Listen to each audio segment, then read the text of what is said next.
kind of an LCD screen back here that's lighting everything up. Tom, you're going to sit there with principal or another deputy, and I'm going to come back, and now you don't have a choice. Hello, Golden Eagles, and welcome to The Perch. I'm your host, Sargent Short, and we're diving into the reality of vaping, from the chemistry lab to the courtroom.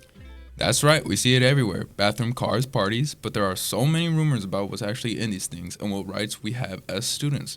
So to help us separate fact from fiction, we are joined by our school SRO, Officer Clayton, and our favorite chemist, Miss Overstreet. All right. He doesn't have a street. Sorry, thanks for having me. Excited to talk to you guys about this. Okay, so why don't we take a look at a vape, just open it up and kind of see what's inside. All right, so we have a couple different vapes here we can take a look at. This one is kind of like a more high-end one that has a little cartridge on it that you would replace. So you have this, and it's got the battery and circuit board and stuff in it, and then you would drop the little cartridge in it. So there's really no good way to take this apart. Obviously, these are lithium batteries, so they're not super safe to take apart. We do have a fire extinguisher somewhere, so. All right, so this one has a battery pack that attaches to it, so it would just replace whatever the chamber that has the coil and the fluid in it. Right.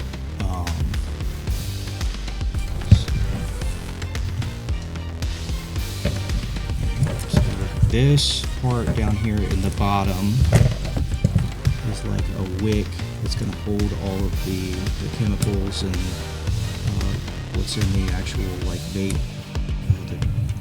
the fluid that you're smoking. There's a big capacitor right there, so that's going to build up an electrical charge to heat this coil. So those can be kind of dangerous. They do retain a little bit of voltage, so you wouldn't want to touch those with anything that had could contact it and discharge it, metal, that kind of thing. Pretty dangerous.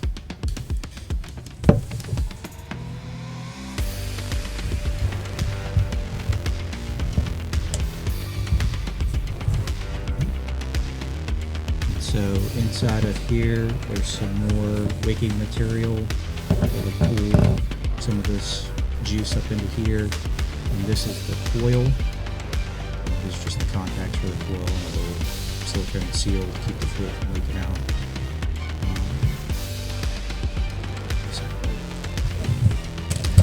I can already smell the fumes.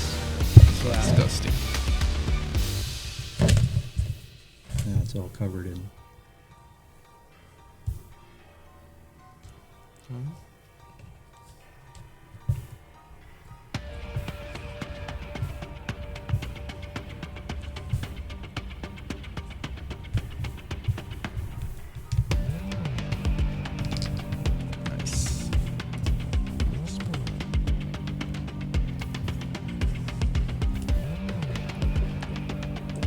If we can get the coil out, that's the part that would have. There's really no regulations on these things. They're made in China, and you don't really know what kind of metal it is. And so when we heat up that metal, It's probably like a micro nickel chromium. It doesn't look like the lead. still not stuff you want to be inhaling and putting in your lungs. Right, of course. And then I think you mentioned there's like lithium in the battery if she wants to add on that. So like this one, you have the battery separated from that. This one, battery's over here. So here's your, as far as taking it apart goes, these are the dangerous things. This one looks like it's going to be a kind of a sealed unit. So this is one that you would use it, and when you used it up, you throw this whole thing away. Okay. So there's a pretty good size lithium battery where it's sitting about right here. Right. A lot of these, like you can see, there's some kind of an LCD screen back here that's lighting everything up. So it's being visually appealing too. Yeah, I mean you're wasting a bunch of stuff. You know, there's limited resources on Earth to make stuff like this. We're just throwing it in a landfill. you might use this, get a month out of it, and then you're throwing it away. Right. Yeah, that's a good point as well.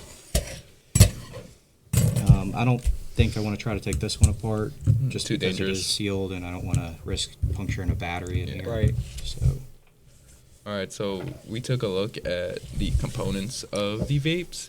Can you speak about what the chemicals that are being used in these vapes and what they can cause to a person, or what? Okay. Starting with this little part of the coil, to me this looks like nichrome, as I say, nickel chromium. It doesn't look like the lead. Lead's much heavier, more of a chunkier block, a different type of vape. This one, when they actually light it, some of these little metal particles actually flake off in that, Right. I call it the aerosol mist, and that's what's getting into their lungs that's causing that irritation. Most of this one would just cause lung irritation. If they actually had the lead one, it would do more to me, nerve damage, because lead's a neurotoxin. Some of those little vape juice pods, they have certain preservatives in them. It's sort of like preservatives in our food. Right. So the main ones that I know of are the glycerin, the propylene glycol, which are in most like medications, food we eat, cosmetics. So, I mean, they wouldn't do damage to our skin. Like if you're skiing and I put glycerin on my skin to sort of help with my chafed looking skin, it doesn't hurt me. But when I put it in that vape and ignite it, that's the when part it's- where it Right. starts degrading those chemicals and it turns into like formaldehyde, Oh, cancer wow. causing. You got some aldehydes that come off that are also lung irritants. I mean, it just depends on what flavorings you got in there. Some of them give them like a little buttery, sweet flavoring that are in like our popcorns and our butter. Like that, and that's what gives some, use it over time, that gives you what they call the popcorn lung. So, I mean, it's going to lead you to respiratory issues down the road. Yeah, I think on top of that, I would just add, like, I think there's a misconception that alcohol and traditional tobacco, like cigarettes and whatnot, are safer. Like, vapes are safer than those products. Do you agree with that, or would you say that vapes are more dangerous? Well, to me, your body's absorbing at least, to me, half of that nicotine. I mean, the nicotine that are in these, to me, are the equivalent if you smoked a pack of cigarettes, but Right. Okay. that's Yeah, my great to perception. know. But, you know, Yeah. And I feel like we're done talking about the chemicals. Would you like to explain, Officer Clayton, about the legal things that could happen if one shares a vape with another student? absolutely. So, of course, possession of nicotine products under the age of 21, it's illegal. Nicotine, marijuana, you can't have it. When you bring it to the school, you've added another layer to that. So now you're facing the fact that you've got it at school. It's another misdemeanor charge on top of the possession under 21.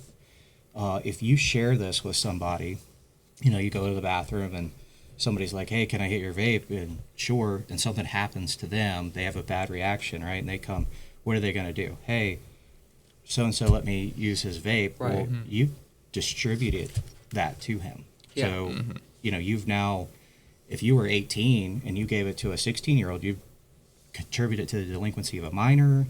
You've distributed nicotine products to somebody under the age of 21. Right. So you they could be possessed it at looking at school. maybe even like 3 or 5 criminal charges just off of that one. That's Right. Just off of one thing. Wow. Yeah. So Just for something so small that a lot of people do around here, just in this school. you think somebody is your friend, but if they think it's going to save them from getting in trouble, they're definitely going to tell on you and say, "Hey, I got this from so and so." Yeah.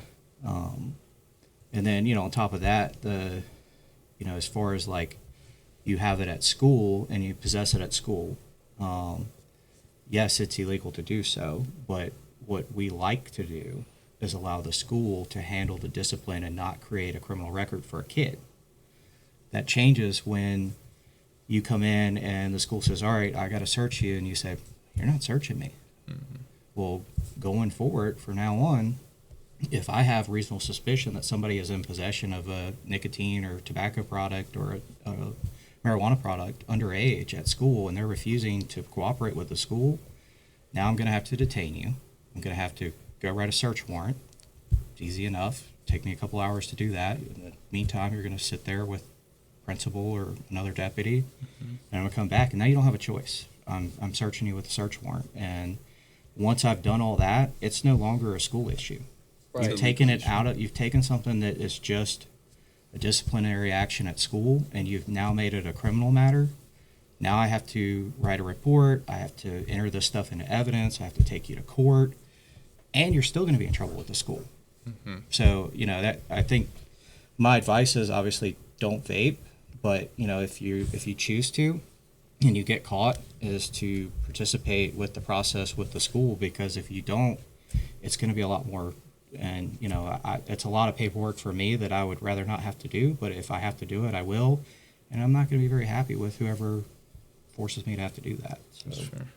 Right, and I'll add, I think this is just important for students to know if you want to add anything. Like, the school doesn't require a warrant to search a student. No. There are different You've signed when your standards. parents, when you come to school and you sign that handbook, all they have to have is a reasonable suspicion to Right. search you. It's a little different for me. I have to have probable cause to do a search, but with reasonable suspicion, I can go get a search warrant, and that supersedes my probable cause. Yeah. So, Right, okay, wow. Is there anything else we could speak about? Yeah, so I think kind of when we talked earlier and you kind of mentioned it, there are different programs and such to kind of help students recover. If you want to talk more on that, that would be great for our students to know. Yeah, absolutely. So there's if anybody is struggling with some addiction to nicotine, to even marijuana or anything, you can come talk to me. I have a list in my office. I gave you some of them. I'm sure you can put them up somewhere. Yeah. The resources. But there's tons of free programs to help, especially teenagers who are addicted to tobacco products and marijuana products, to help them get off of it. And if somebody wants to come talk to me like, hey, I have a problem, there's no judgment from me. I'm not judging you. I just want to help you if I can. So I'll put you in the right direction and see what we can get going for you. I know you mentioned like some of your personal like interaction with like the addictiveness of tobacco and nicotine and such. If you're comfortable talking about that, I'm sure that would be good for students to know as well. For me, I went to high school here. Yeah. And when I was in high school, at 18 is when you could purchase tobacco products. And I had friends that were using, chewing tobacco. And, Right.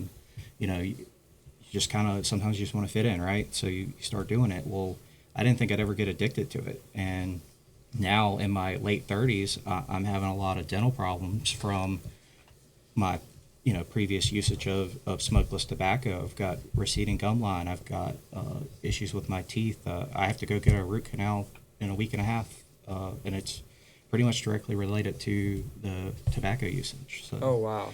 Yeah. And people don't think about the cost of that. That's going to cost Yeah. me about $2,500. So Yeah. right here at Christmas, and I get a root canal. Yeah, that's insane. No. So we really appreciated your time today. I think that was some valuable insight, obviously, from the chemical and the legal standpoints, and just kind of fully grasping the situations, because I think there are a lot of misconceptions and wrongful like perceptions out there about vaping. But yeah, we definitely appreciate it. Thank you. It's nice having you on this podcast, and this is my first time, so it's nice talking to all of you My and first being time, on too. this. For sure. I think this is all of our first times. Thank you for tuning in to this week's episode of The Perch. We look forward to having you back when we discuss this semester and the many memories we've made. Hey everyone, we're part of the Superintendent's Advisory and SCA, and we need your help. We're launching a short survey for our anti-vape campaign. It's for everyone, vapors, non-vapors, and anyone who wants to help a healthier school community. This survey only takes a few minutes, and your honest feedback would really help us. Might not know this, but recent studies show that most teens actually do not vape. A lot of people think it's more common than it really is. Understanding what students really see and experience helps us fix misconceptions and create better support systems. That's why your responses matter, no matter who you are. Many teens say they started vaping because of stress, curiosity, and pressure from friends. Others say they want to quit but don't know where to start. Your input will help us highlight healthier coping skills and create resources that actually work for students. This survey is completely anonymous, so be real with us. Our goal isn't to judge anybody, it's to understand what students are facing and how we can support each other. Whether you vape, don't vape, or just want to help make a school a better place. Your voice counts. Please take this survey when you see the link. This survey is only seen by the students on this video and will not be shared with any adults or administrators. It is for our educational purposes only and for us to help you as students of your school. If you have any questions or concerns, come talk to us or reach out. Thanks for helping us make a healthier, safer, and more supportive school community.